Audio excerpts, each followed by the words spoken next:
Time check po, 1:30 ng hapon. Bali 3.5 hours din yung biniyahe ko kasi medyo nakakalito rin yung daan papunta rito sa Yokosuka. Ayan, pwede kang sumilip dito sa labas ng bubong. Ayan.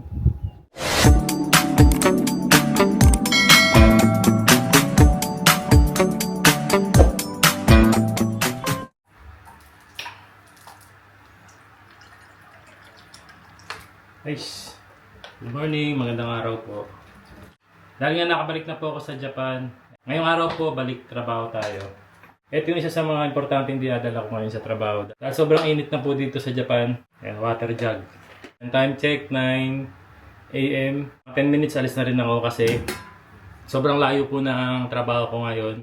Punta ako ng Yokosuka. Mula po rito, 2 oras hanggang 2 oras kalahati. Depende po sa traffic ngayon, no? Yung last video may nakapansin na nakabukas daw tong ref, nakaganyan. Tataas nga naman yung kuryente natin, ano. Pero after ko namang mag-video nun, sinarado ko naman siya agad kasi nakita ko rin siya eh.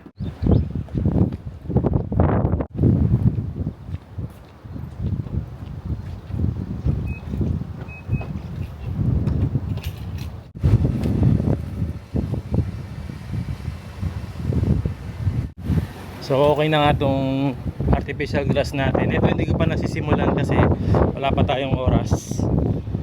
Tapos ito yung mga tanim natin. Grabe, sobrang lakas po ng hangin ngayon. Ayan. Yung ating kamatis ayan, dumadami na.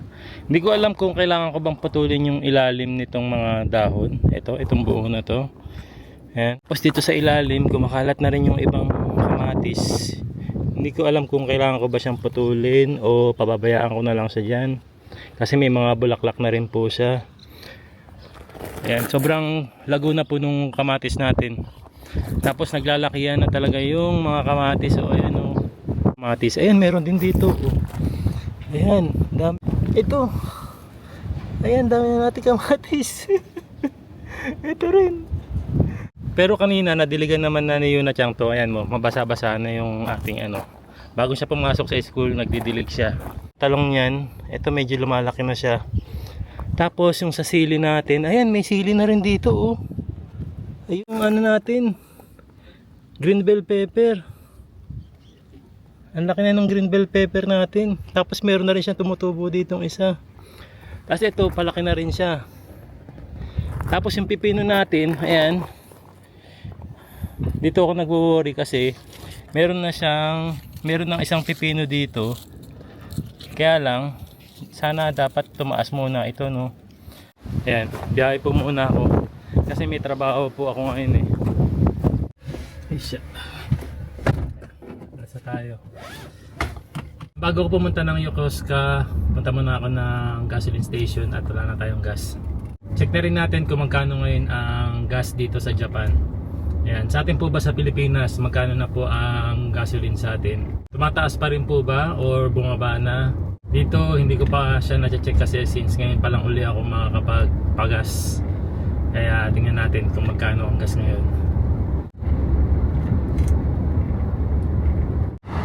Ayan, 154 ang gas ngayon, 154.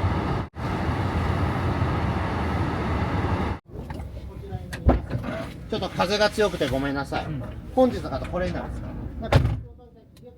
Ayan, ito po yung ating gasoline ngayon, 154. Dati, last bago ako umuwi sa Pilipinas, 151 siya. So, tumaas siya ng 3 yen. Biyahe na tayo, 2 hours and 34 minutes yung biyahe ko. Mga 12:30 na ako makakarating doon. For about 24 kilometers, continue straight.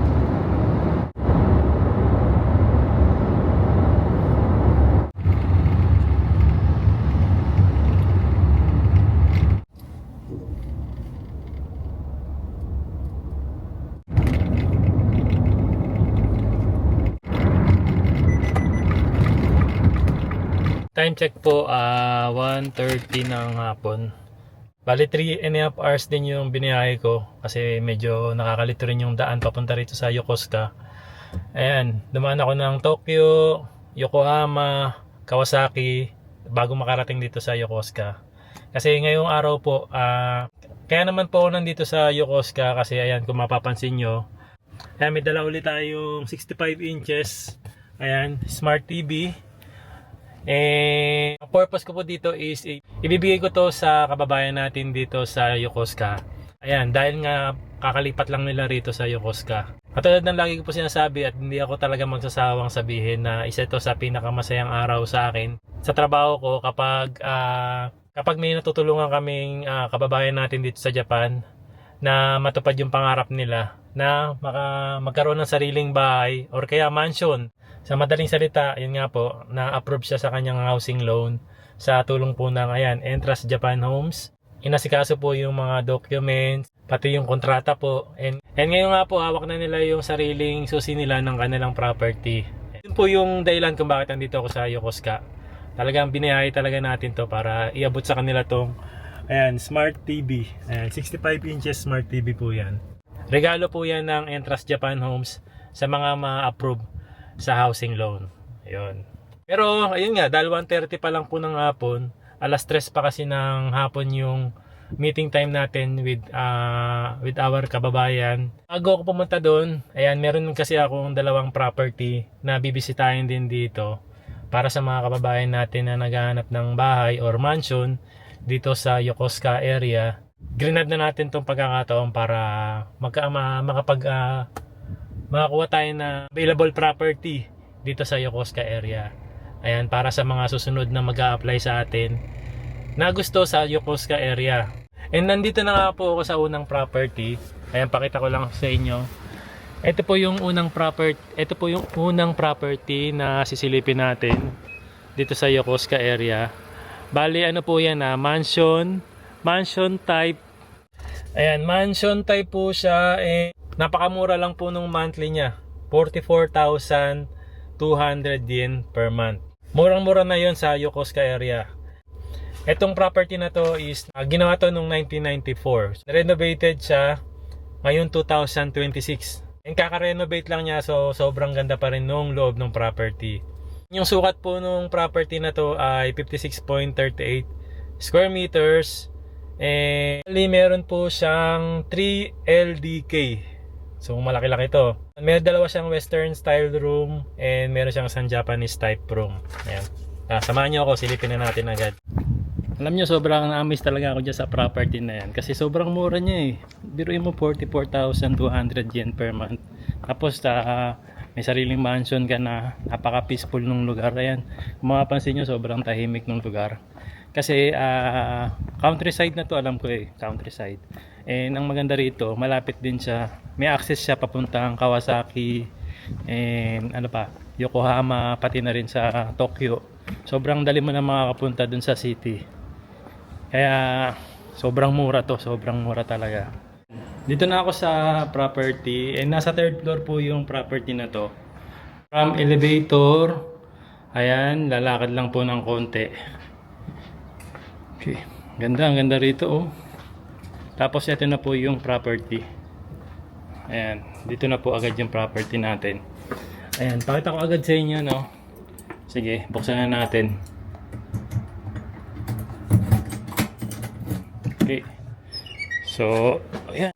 Makikita pa lang natin sa bungad. Fully renovated talaga siya. Kaya bagong-bago pa mula sa Genkan area. Ayan, may mga cabinet. Shoe cabinet. Ayan. Meron din cabinet sa taas. Ito yung first room sa pagpasok ng Genkan pa lang to. Tapos hindi ganun kalaki yung room niya pero pwede na rin to para sa isang tao. Ayan, tapos meron na rin siyang cabinet. Okay, ito tayo sa second room. Yung second room niya, ayan, after ng Genkan, may second room dito, western style din siya. Ayan.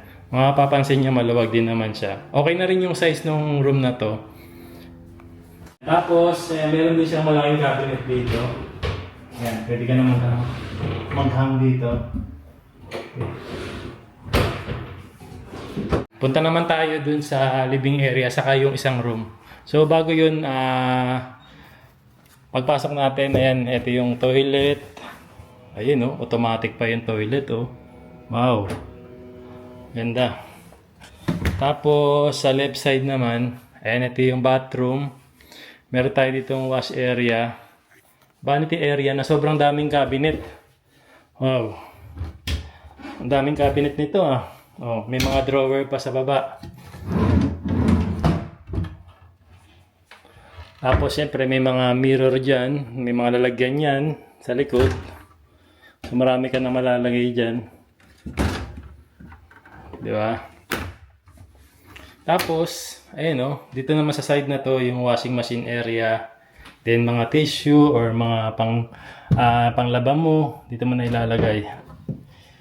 Tapos ito yung shower area. Yan, renovated na rin siya. Sobrang ganda ng tiles niya oh. Tapos, ofuro.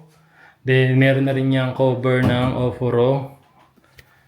Shower, syempre hindi mawawala yan. And ang ganda nung wall niya. Okay, ganda niyan, ganda.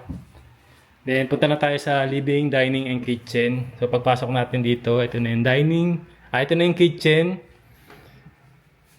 L-shaped kitchen siya. Ayan. So may space dito para sa refrigerator. Ito na yung stove mo. And meron din siyang griller. Marami rin mga drawer sa cabinet dyan. Ayan o, marami ka ng paglalagyan. Tapos syempre, bago rin yung exhaust fan niya. Ganda oh. Sige, testing natin. Yun oh, gumagana. No? Tapos ang dami na rin yung cabinet sa taas. Wow. And makikita mo na yung dining area mo or dining and living area mo. Ayan. So ito yung dining area, ang ganda oh. May pasample pa sila dyan para magkaroon kayo ng idea, no, kung ano yung pwede nyo ilagay dyan. Ayun yung dining saka kitchen area. May kasama na po yung aircon. Sige, testing natin. Ayun no. Wow. Wow. Relax. Ganda ng ilaw nila, no? Ang ganda ng pasample nila. Hindi ko lang alam kung kasama na to pero yun, tatanong din natin yan. Pero usually kasi sample lang yan. Sa side naman na to, ito yung kanilang Japanese type room. Ayan, sobrang ganda ng kulay ng tatami nila, no? Very modern na yung tatami area nila. Kasi usually kulay green yan eh. Ayan, pakita ko sa inyo yung tatami room. Ayan, meron siyang Japanese style. Ayan, window dito. Oh. Tapos ang maganda pa dyan, ayan, meron na siyang access sa balcony. Wow. Kung saan pwede kang magsampayan, meron ng mga nakaabang yung sampayan. At napakaluwag po nung balcony. Pwede kang tumambay. Yan ang view niya sa labas. Ayan, may konting mountain dyan. And mga kapitbahay mo, mga mansion type din. Ganda ng view dito. Sobrang peaceful. Ay. So sa Japanese type room, ayan, napakalaki ng cabinet nila rito. Alright. Ayun oh. So, ayan. No? So sobrang okay na to. Kung nagustuhan niyo yung property na to, ayan, ulitin ko lang, 56.38 square meters po siya. 3 LDK. 3 rooms po siya, may living, dining, and kitchen area. Tapos, siyempre, may ofuro, may shower area, may toilet. And for only 44,200 yen per month lang, may ganitong sarili na kayong mansion, no? Pero siyempre, pag sinabi nating mansion, meron po siyang maintenance fee na sinasabi every month. Ayan. Ang maintenance fee niya is 30,000 yen per month. Pero sa ganito kagandang property, makikita nyo, renovated na siya. Ayan, pinakita ko naman sa inyo sa labas. Sobrang ganda pa nung environment, no? Sobrang ganda ng neighborhood. Kaya, sa tingin ko, sobrang sulit to. Sobrang sulit, no? Kaya naman kung naghahanap kayo sa Yokosuka area na mansion type, ito po yung isa sa mga available natin ngayon. Ayan. So, after nito, punta naman ako doon sa isa pang available natin na house and lot naman po siya. No? Bukod sa mansion, meron din tayong house and lot dito sa Yokosuka area. Dalawa lang yung mapapakita ko sa inyo ngayon, isang mansion sa isang house and lot. Pero sobrang dami po nating available na property dito sa Yokosuka area. Ayan, yung isang property, yung house and lot, mamaya ko na lang po pupuntahan kasi mag-alas 3 na rin ng hapon. So puntahan ko muna yung client natin. After na lang siguro nung interview natin sa client, Saka ko pupuntahan yung isa pang property, yung house and lot.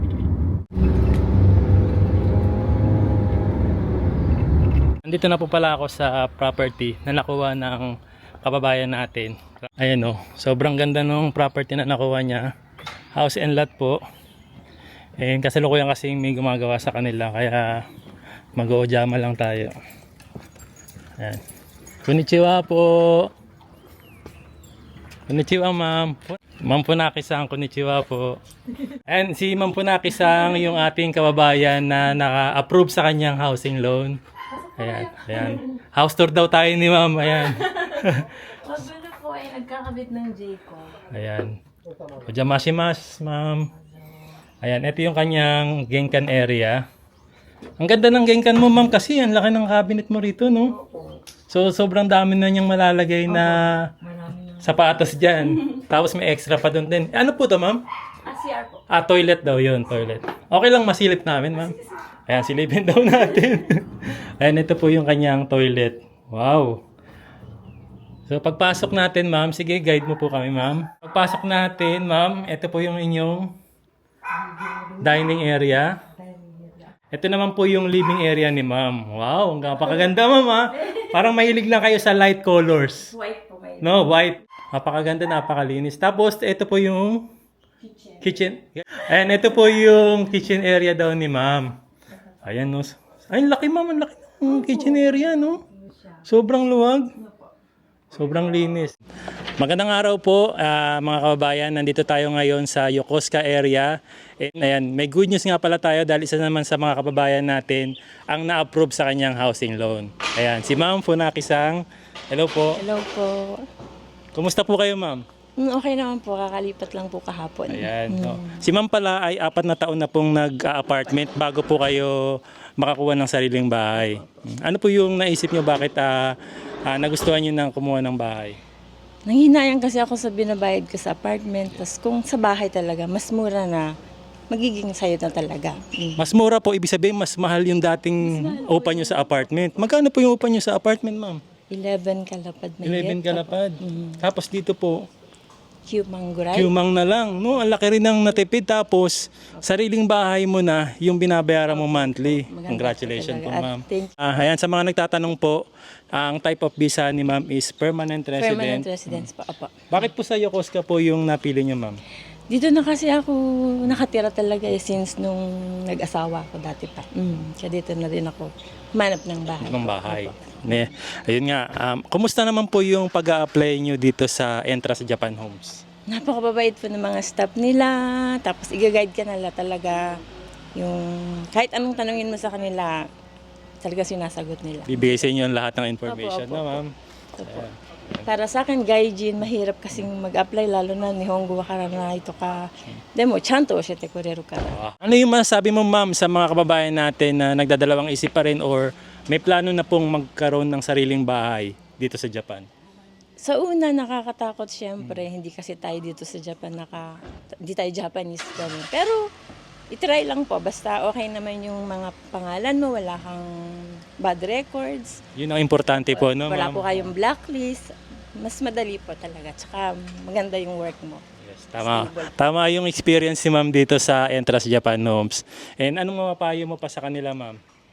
Gambaro lang po. Try. Try lang po talaga. Para, Congratulations nga pala ulit, ma'am. And siyempre dahil nga, eto, nandito ka na sa sarili mong bahay, ito yung katunayan na ikaw ay natulungan ng Entrance Japan Homes. And siyempre, ang Entrance Japan Homes ay nagbibigay ng 65 inches Smart TV sa mga kababayan natin na na-approve sa kanyang housing loan. Sa tulong ng Entrance Japan Homes po yan. thank you po. Yan. Umedito po, ma'am. Salamat po. Kay Natori-san, kay Hiroshi-san, iro-iro arigatou gozaimashita. Honto ni osewa narimashita. Congratulations po, ma'am. Thank you, kuya. Ayan. Ayan, umorder pa talaga si Ma'am Punaki-san ng Philippine food para ipatikim daw sa mga staff ng Entrance Japan Homes. Ano yung mga binili mo dyan?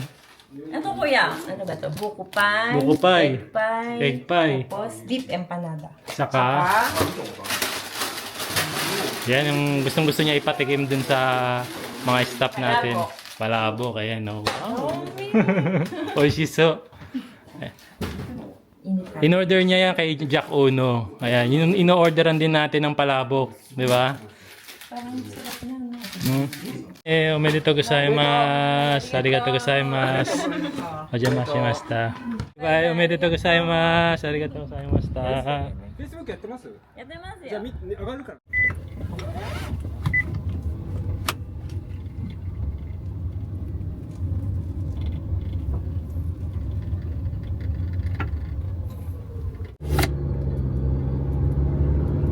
Turn left, then take the first right.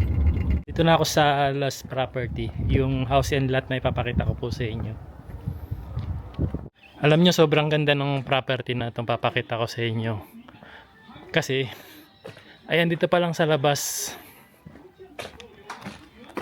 Ayan, pakita ko sa inyo yung ano agad, yung likuran niya. Sobrang ganda ng view. Ayan o, wow. Oh, yan ang view nyo po dito sa labas. And matatanaw dito yung Mount Fuji. Kaya lang, maulap kasi ngayon, kaya hindi natin makita. Pero yun nga po, tanaw ang Mount Fuji po dito. Ayan, ito po yung likuran ng bahay. Itong bahay na po na to, renovated din po siya. Peaceful din po yung neighborhood nyo dyan. Ayan, pasok tayo sa loob. Ayan o. Dito sa lahat, ito yung gengan niya. Tapos may space dito sa baba ng hagdanan. Pwede nyo gawing storage. And bago na yung kanyang cabinet. Okay. Yan, ayan po yung kanyang gengan. Tapos, ito yung hagdan. Sige, tingnan natin agad yung baba. Ito yung kanyang first room sa baba. Ayan, mamaya bubuksan natin yan. Western style siya pero parang mala Japanese yung design ng mga pintuan. Ayun o. Tapos ito yung living area niya.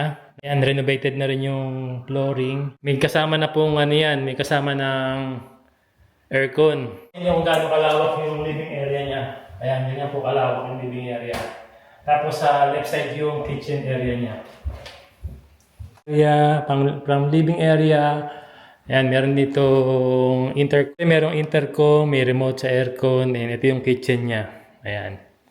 Sobrang bago na po lahat yan. Ang laki ng sink, may mga malalaking drawer, mayroong automatic dishwasher, may bagong stove, may bagong griller, and siyempre hindi mawala yung bagong exhaust fan.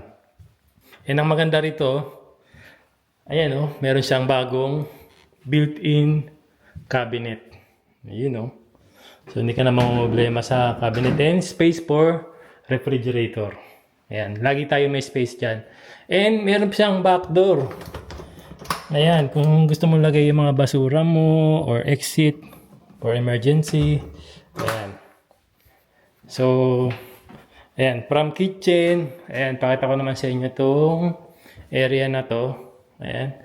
So, dito sa area na to, yung hagdan. Yung hagdan, yung genkan, tapos, syempre, yung bathroom area. Ayan, sa washing machine area. Merong wash area. And syempre, yung shower area. Na may ofuro. Bagong ofuro na yan. May cover na rin siya. Tapos, may shower syempre. Akit naman tayo sa taas. Okay na tayo dito. Akit naman tayo sa itaas. Okay na tayo sa baba. Ito yung second floor nila. Ayan, meron ng ano rito. Wow! Napawaw naman ako dito. Ayan, pag akit mo, ito yung hagdan. So, ayan yung hagdan. Pag akit natin dito, meron siyang, ano bang tawag dito? Attic eh. Parang attic. Sige, mamaya tayo makit dyan sa attic. Dito muna tayo sa mga rooms. Okay, first room. Ayan, may mga malalaking cabinet. Okay. Ayan, tapos meron po sa left side na toilet. And meron ditong, ganda nito meron siyang extra wash area dito. You know. Tapos, ito yung toilet niya. Ayan. May toilet dyan. Tapos, dito naman, meron siyang Japanese type room. Ayan. Ayan, so binuksan na natin yung Japanese type window niya. And ito yung view. Nakaka-amaze ang view dito. Kita niyo yan? Diyan yung makikita yung Mount Fuji na hindi natin makita ngayon dahil sobrang maulap. Japanese type room din siya. Yan, pakita ko sa inyo yung cabinet. Ito, may cabinet din siya. Sige, akit naman tayo dun sa attic. Ayan. Attic. Wala naman sigurong sasalubong sa akin dito, no? Yun, ito yung attic niya. Yan po yung itsura. Ang dami mo malalagay dito kasi napakalaki ng storage niya sa attic area. No? Tapos, parang itong bintana. Hindi ko alam kung itong bintana na to, nabubuksan to. Tingnan natin, ha. Dito, nabubuksan tong bintana na to. Ayan, oh. Pwede kang sumilip sa labas. Ayan, try natin, ha. Ayan, pwede kang sumilip dito sa labas ng bubong. Ayan. Ayan yung bubong. Ito yung view sa labas. So, pwede mo siyang buksan. Ayan, sara na natin. Baka maulanan, no? Tingin ko, pakita ko lang sa inyo yung itsura nung attic niya. May isa pang bintana dun. Ayan, attic area niya.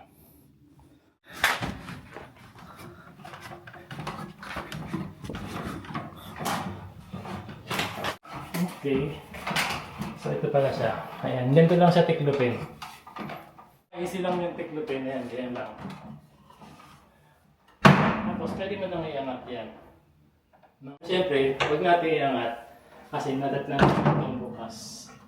Kailangan, iwan natin nakabukas. Ayan. Okay. Yun. Ganda. Ang ganda ng bahay na to. Sabi ko nga po sa inyo, tanaw ang Mount Fuji dito. Mula dito pa lang sa living area hanggang dun sa taas. Matatanaw natin yan dito.